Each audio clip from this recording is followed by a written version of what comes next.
We're at Washington Irving Elementary School in Norman, Oklahoma, where we're checking out some nesting boxes to see how things are coming along and see if they have any inhabitants. And to help me do this is Melynda Hickman with the Non-Game Wildlife Department. Hi, Melynda. Hi there, Steve. So what do we have here? Anything? Well, what do you see in there? No, I don't see anything. Okay, we've got an empty nest, so they finished nesting. Okay, and this would be probably a bluebird, right? Bluebird trail out here at the school. Okay, now, of course, Melynda has been very beneficial in helping us get our habitat started at our Oklahoma Gardening, and as you know, we put up several boxes, but we only had one occupant, and tell us about that. Well, you had chickadees, right. Okay? This first year out, chickadees nest just once during the spring, and if it's successful. Right, now we had 4 eggs, and 3 of them hatched out, and they were cute little birds. Told you you'd like them. We even had some of our volunteers, I think, pulled a joke on us and put a little cartoon on the side as well, but we have some footage, of course, as the babies and everything, and they've left the nest. Now, just like the bluebirds have left here, what do we do? Same thing you did with your chickadees nest. You want to remove the nest, clean them and out. Just toss it to the wind, so to speak. Or compost it, maybe. Or compost it, or use it for mulch. Okay, and of course Mark helped us clean ours out. Now, the reason we're doing that, are they going to come back and nest, the bluebirds? The bluebirds can nest up to 3 times in the summer. Okay. As hard as that is to believe, that's a lot of work, but they do it. So cleaning out is important on any nest box, really, after they've finished out. And brushing it, I guess, is important. Brushing is the best thing, but since this opens from the top, it's a little difficult, so we scooped it out as best we could. Well, let's go check another nest and see what we can find. Well, now, Melynda, this one looks a little bit more promising because I see a pair right over here, right? They are watching us very carefully. This looks good. Bluebird again. So let's see what we've got in here. Knock just in case. You never can be sure if that's exactly the pair. Let's look in there. What do you see? Oh, yes. Bingo. We have little ones. All right. Let's take one out and take a closer look here.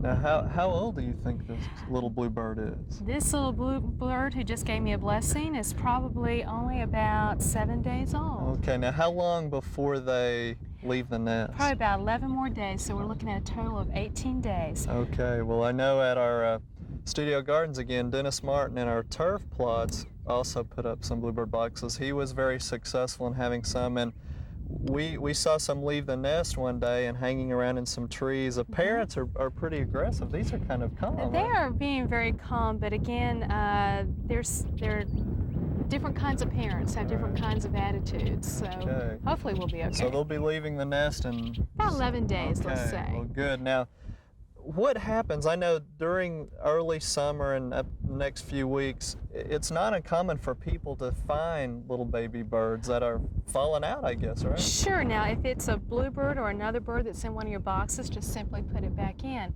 More commonly, though, robins, blue jays, mockingbirds, the young will fall out. Here's what you need to do. Look at the bird, and if it's like this bird has some naked areas and some feathers, this bird is not ready to leave the nest. Look in the tree, see if you can find the nest. If you can find it and can safely get to it, put the baby bird back up there.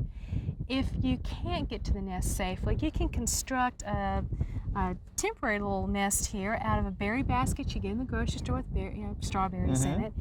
Take some paper towels and wrap it in there to make sort of like a cup in the cup-like shape, and you put the young one in there like this.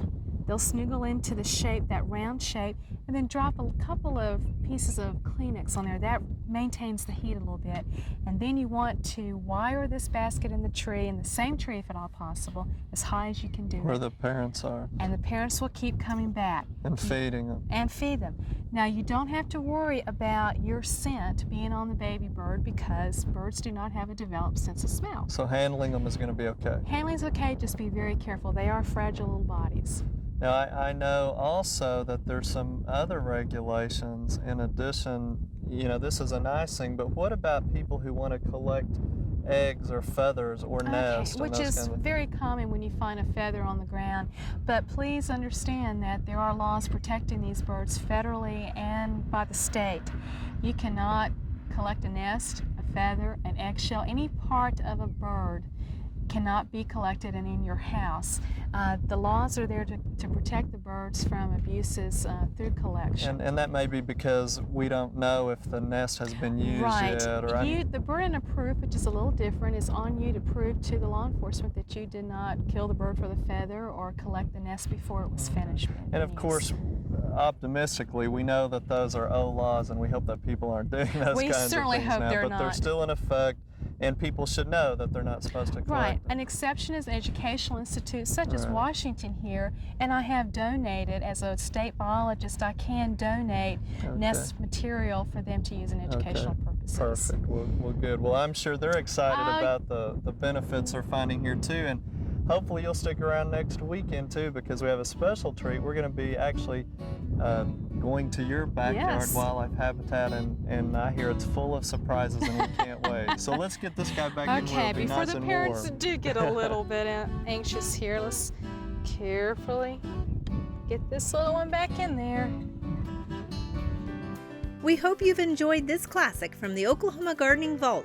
Remember, even though these tips and techniques are timeless, there's always something new to learn in the world of gardening. By subscribing to both Oklahoma Gardening and OK Gardening Classics, you'll have access to a wealth of gardening knowledge, both classic and contemporary.